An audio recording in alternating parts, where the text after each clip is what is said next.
Good afternoon. There have been a lot of conflicting reports and rumors today about the cuts issued by the Trump administration last night to programs that affect average Americans. I have spent last night and today speaking with leaders in Washington, local elected leaders, nonprofit organizations, and my agency heads to make sure that we are doing all we can to stand up for working families and the most vulnerable people in our state who are affected by these cuts. The United States Constitution clearly states that Congress has the power of the purse and sets laws to obligate federal funding for all 50 states. What Donald Trump tried to do in the last 24 hours is illegal. Let's be clear. This is a demonstration of cruelty against people who depend on us, working families who rely on federal assistance to pay their rent, people who need help paying their utility bills, parents who need critical programs like Head Start for quality, affordable childcare, and 3.5 million Illinoisans who get their health insurance through Medicaid. Despite what the White House press secretary said at the podium earlier, I believe it is my duty to report to you the truth of what actually happened today in Illinois. Donald Trump's administration is lying to you. The White House's attempt to walk back what they did today does not match what we saw on the ground. They assured us that Medicaid would not be affected. That was a lie. Our state agencies were unable to access the Medicaid system until an hour ago, preventing payments for services. And this has been reported from states across the nation. When we reached out to federal agencies, they informed us that they have been directed not to discuss any guidance with states.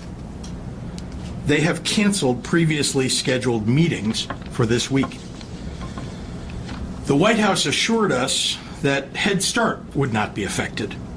That was a lie. Providers across the state experienced outages, and some were unable to make their payroll. They assured us that they were doing nothing to take away individual assistance from the most vulnerable people in our state, but they refused to say that they would restore LIHEAP, the Low-Income Housing Energy Assistance Program, payments to support the unemployment system, and Meals on Wheels. These are programs that hundreds of thousands of Illinoisans depend on: children, seniors, veterans, working parents. Let's just be clear about what happened over the last 24 hours. At 7:42 p.m. last night, we saw a memo from the White House saying that they were pausing federal funding across the board.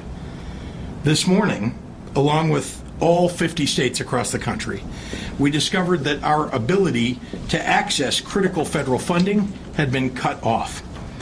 And now the administration would like us to believe that these were just coincidental website outages. Donald Trump and his administration have not earned the benefit of the doubt. They are either lying to us or they are critically incompetent. This is what happens when you staff the federal government full of Project 2025 contributors that don't have any experience governing and don't think that the laws apply to them. The consequences of their actions are not hypothetical.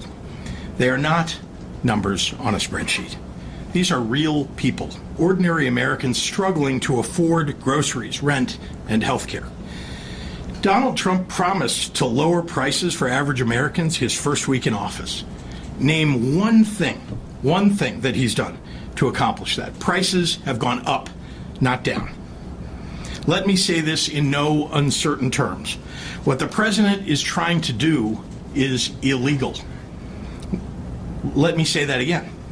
What the president is trying to do is illegal. I know these are challenging times, and the Trump administration is trying to confuse the American people. That's why it's so important that we speak plainly. I was very happy to hear as I entered this room today that an administrative stay has been granted. Let me assure you, the state of Illinois will fight this unlawful order with everything we have. We're working with the Attorney General, who has moved forward with other states to continue pursuing legal action to protect the people of Illinois. Last November, on the day after the election, I made a promise to the people of Illinois. When it comes to threats to our freedom, health, or security, if you come for my people, you come through me.